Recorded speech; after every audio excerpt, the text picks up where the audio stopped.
What's up, Ragin Nation? How's it going? This is Alex Yu, and you're watching the Ragin Ronin review. I got a review for you.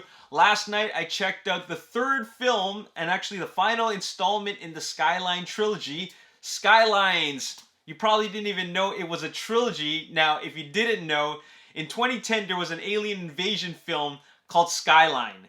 And I didn't check it out. It was really bad. It was a box office and critical flop. And it was directed by the Strauss brothers, Greg and Colin Strauss, and they directed AVPR, Aliens vs. Predator Requiem. That's all I needed to know.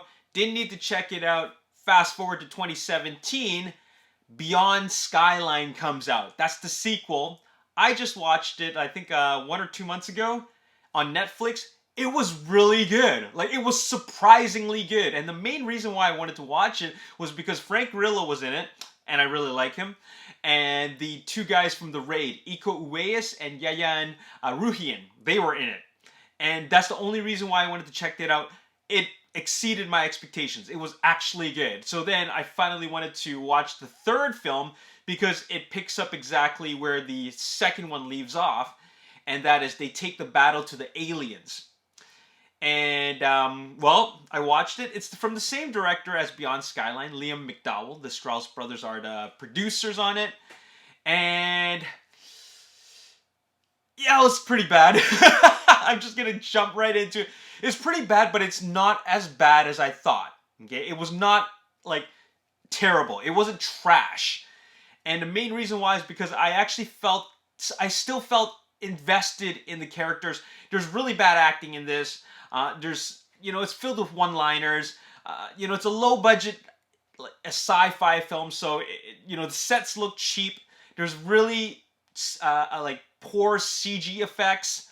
But the reason why I liked the second one was because I was really invested in Frank Grillo's character. And once you have that character investment and engagement, then everything else, poor CG doesn't matter, okay? So, I was still invested in the characters enough in the third film, Skylines, to actually care enough about like where they're going to go with this film. Now, the main reason why I think this is a not a very good film, and not for the obvious reasons, not for the face value reasons like cheap sets and bad dialogue and a poor script. It's not just that.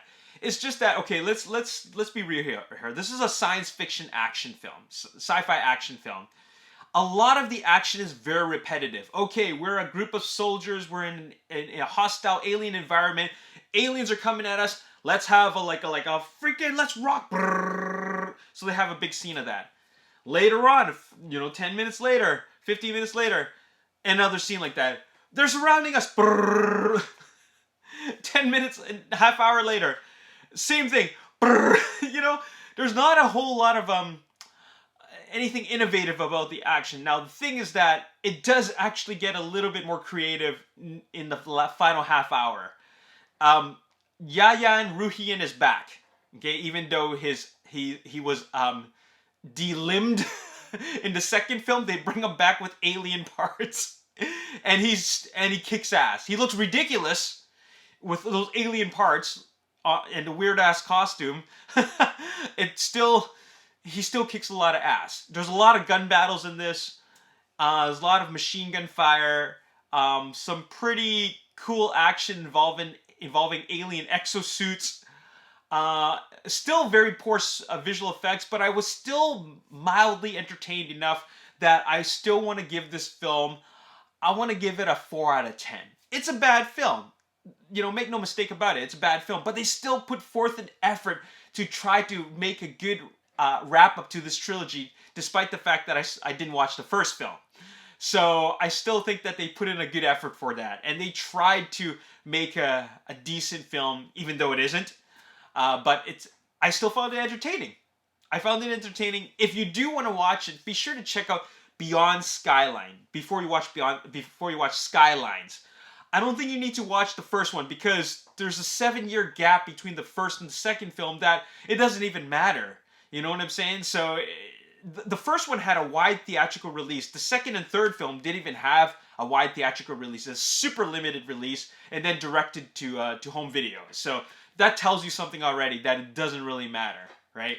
Just like how there's a lot of films out there which have a wide theatrical release for the first film, and then they have a direct-to-DVD or home video release of the ones that follow after, like Tremors, for example. You know, Tremors has like one great film, and then afterwards there's a whole bunch of like silly sequels, right? Anyways, yeah, 4 out of 10.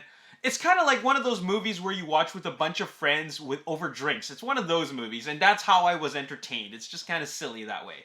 Okay? Anyways, my name is Alex Yu. Thank you so much for watching, and I'll see you next time. Peace.